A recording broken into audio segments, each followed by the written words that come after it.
What's up, guys? Today we're doing our Hidden Figures spoiler-filled review. It's directed by Theodore Melphi, and it stars Taraji Henson, Octavia Spencer, and Janelle Monae. It's a story about a team of African-American women moving their way up through NASA and overcoming the obstacles of that time. So if you saw our spoiler-free review of the movie, you heard what we thought of the movie.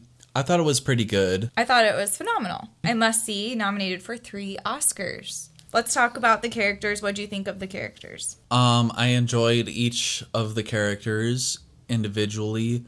My favorite was probably Mary Jackson, played by Janelle Monae, and she was like the kind of the Raphael of the group.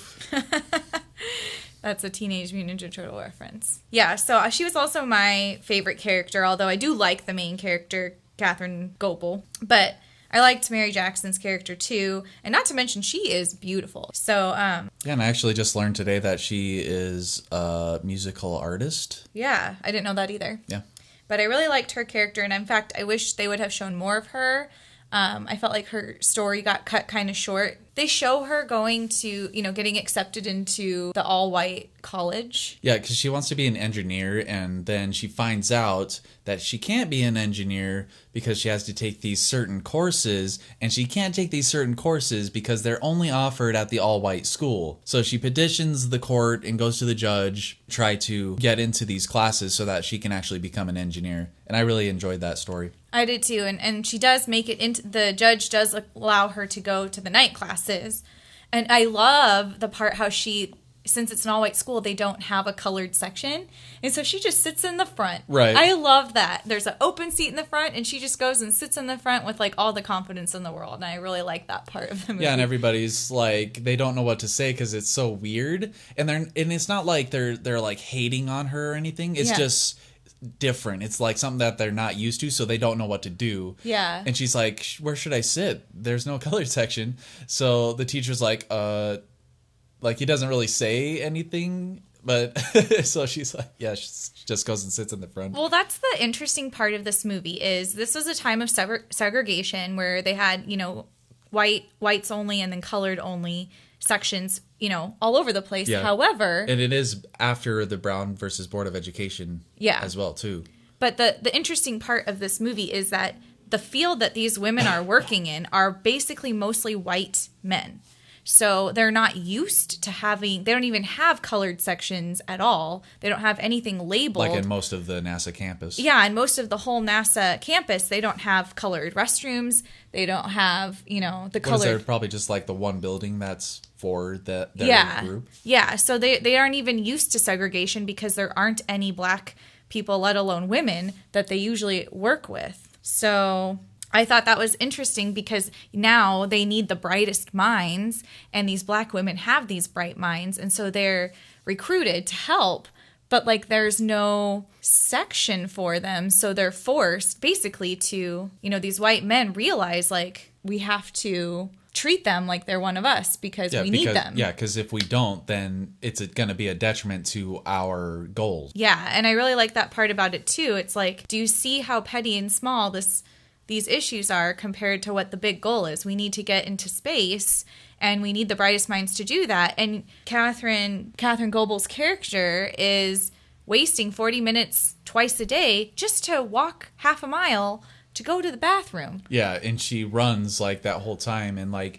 nobody even realized it. They just see that she's gone, and then finally he's like, where the hell do you go every day? He doesn't realize that's a part of her life, is that she has to go to the certain bathroom in the certain building that's a half a mile away. So she has to run a mile round trip just to go to the bathroom. Yeah, in heels, because that's the dress code for women. Right. And so I just love how, they realize, man, this is hurting our goal, having this separate bathroom. So he knocks the bathrooms down. I really liked that whole turn. You see the realization in his face when she finally, the stress of it is too much for her to handle, and she kind of breaks down a little bit and yells at everybody. Yeah.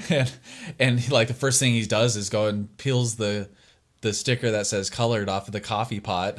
Well, and that was interesting too, because there was no colored coffee pot. So she just went over and got coffee from everybody Right. else's coffee. And everyone was like, oh, this is strange. We're not used to we, sharing. we should give her her own coffee pot. Yeah, like, and I couldn't tell if that was meant to be like them being malicious about it or them just like not knowing. Like, it was just weird. It didn't seem like, none of it really seemed like it was malicious or like racist, really. It was more of everybody was used to doing everything this way.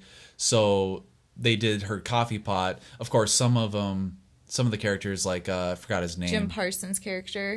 He had a little bit of like anger toward her, or I don't know what the right word for it is. That's what I love about this movie is it shows you what real racism is. Like, real racism isn't people calling you names, although that's part of it. Yeah. But like, real racism isn't just calling people names or blatantly like refusing to like service them or whatever. Like, racism is it's systemic and it's very subtle. Like, so characters can, the characters weren't necessarily dislikable at all, and a lot of them were really likable, but they were still participating in racist behavior because that was the time, and they didn't really... And that's kind of how they were brought up. Yeah, so the cool thing about this movie is you kind of see the whole group of people at NASA progressing past this segregation, realizing, like... How petty it is. In comparison to, like, trying to get to space. They have such a huge goal. And so they realize like how much the segregation is actually hindering them. Exactly. In this goal. And so they almost like grow together as a team. And it's great how like the one person like really amplifies their progress and also their minds, and kind of like clarifying their minds and saying this whole segregation stuff is BS. Yeah. And even the character that you dislike the most, which is Sheldon, Jim Parsons' character, Paul. Yeah. You dislike him the most. He seems to be the most... He was a little bit of a dick. Yeah. But... Kirsten Dunst as well was a little bit of a dick. Yeah. But, I mean, Jim Parsons' character, I could kind of, like, see his feelings. Like, he'd kind of been the top dog in that department the whole time. Yeah, and then for an African-American woman... Yeah, to come and kind of steal his thunder... Yeah. And he has to be reminded that, like, it's not about you. It's about us. It's about the team. Yeah, about the team. And he, in the end, comes to accept that. And he is even bringing Catherine Goebel her coffee at the end. Yeah. And so I thought that was really nice. Like, his character grows. There's a lot of great character arcs. Yeah, like, I liked that his character didn't remain that character that you have to that you want something bad to happen to. Like, his character grew, and, like, so did all the other characters. They kind of come to realize, like, progressively, like, what they needed to do. Yeah, so also, Kirsten Dunst's character, she has some growth in the movie, too. She starts to realize that Dorothy Vaughan does deserve to get the raise and be... And basically, the only person that Kirsten Dunst really dealt with or even spoke with was Dorothy Vaughan, in terms of... Because she was kind of the head of that small department of the computing department, essentially. And Dorothy Vaughan was basically the supervisor without having the status of the supervisor and the pay of the supervisor, and which she was already doing all the work and definitely deserved it. And so that was her little subplot of kind of amplifying her group and showing how important her group was. And of course, they were bringing in the computer into an entire room. So as a part of her subplot, she started to learn about the computing, because she knew that once that computer is up and running and once the technology caught up to them, then her whole department would most likely be dissolved. So she started teaching her group how to work the computers, how to program the computers, and basically to keep her group important and relevant to NASA so that they wouldn't all lose their jobs, basically. So I guess what I really liked about the movie is it was really well done in the sense that they really showed a lot of the themes in a really authentic way. So the other character, we already talked about Mary Jackson's character of getting in that school. It was basically night classes out of high school for those classes that she needed to become an engineer. We both really felt connected with that subplot more than any of the others, I think. And kind of wish there was a little bit more with that. And maybe a little bit less of Catherine Johnson Goebel? Catherine Goebel? Well, yeah, it's Goebel, and then she marries that guy. Right. Yeah. And so... Yeah, and that was the subplot, was with that guy. I felt like a lot of that, even though it was a true story and it's based on the true events and stuff like that, In her life, I felt like her relationship with the Colonel Jim Johnson and that whole subplot was either really rushed, not enough there, or they should have like cut it out mostly or almost entirely. Yeah. Because the first scene she meets him at this picnic or something like that, and then he kind of insults her in a way. Accidentally. Yeah, accidentally. And then they meet again, and he apologizes, and then the next scene we see they kiss, and then the literal next scene that we see with them after they kiss was him proposing to her. Yeah. And it's like, oh, we kissed, let's get married. It was like out of nowhere. It felt like, oh, I didn't realize that their relationship at that level. Right. Until now. Yeah, exactly. So, yeah, that was a little rushed, and I felt like that kind of took away from the plot, and I wanted... Every time they were on screen together, I kind of wanted them to get back to NASA and the main plot of the movie. As well as the other characters, I thought Kevin Costner also did a pretty good job as his character. I thought he fit the character really well, actually, as Al Harrison. Basically the leader or the head of their division. Yeah, he was a great character because he was, really committed to what they needed to do. Yeah, and that was kind of the only thing he was focused on. He didn't care about race, gender. All he cared about was getting the United States into space and bringing them back home. And then, of course, getting to the moon. But this is more focused on the space race. Well, and I love the part where, because having a black woman, or even just let alone a woman, period, working in that whole department was really new to them. So when Catherine asks, she says she needs to go into the meetings, and if she doesn't get to go to these meetings, it's basically going to put them behind. Exactly. But Kevin Costner's character is like, well, I don't know the rules on this because she's a woman. I don't know if it's because she's black or it's because she's a woman or both. I think it was more the women thing. Yeah, but he's like, well, I don't know if you're allowed in these meetings. Who gets to make those rules? And Catherine's like, you do, and you can make it. She has to remind him, you're the boss if you would just act like it. Yeah, if you just act like it, you can. That was pretty funny. And he's just like, oh yeah, I am the boss. Okay. And so she walks in, and it's everyone just thinks it's so strange to have a woman in the meeting.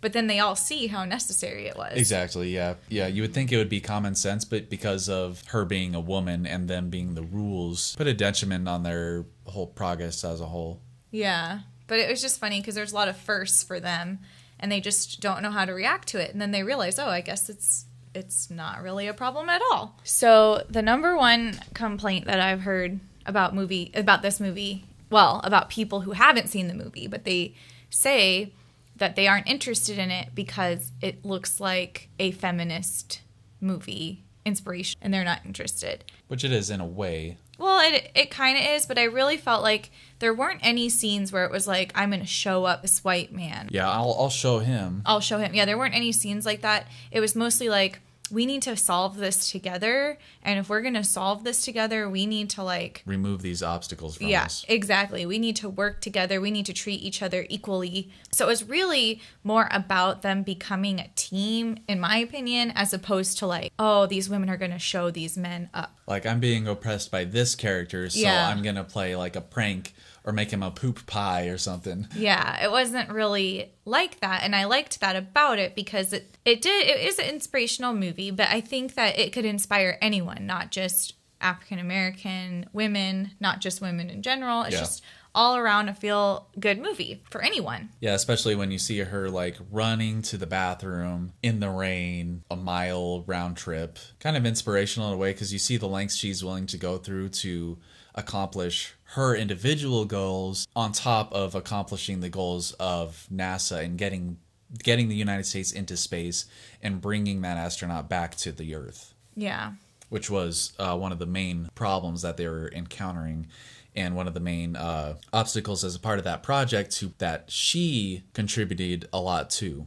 And I also enjoyed they started her off, seeing her as a kid and seeing that she was, special in a way with her, how she thought about mathematics and how it kind of came to her naturally. Yeah, and I do feel most anyone I feel like should be able to relate to this movie in one way or another. If you've ever, had to be part of a team or part of a group and you felt like you didn't really fit in or you didn't really belong with that group and you had to learn to work together. So I feel like it's relatable for anybody, actually. Yeah, definitely the movie overall was pretty well done. All the acting was great. The filmmaking, I did feel, was a little bit basic. I didn't feel like there was a whole lot special with the actual filmmaking aspect and the mixing of the music. But overall, the movie as a whole, I enjoyed the plot. I enjoyed the characters, definitely. And I thought the movie was pretty good. And definitely inspirational as well. So overall, I give it 5 stars out of 5. Overall, I say it's pretty good. But that wraps it up. Thanks for watching, and we'll see you later.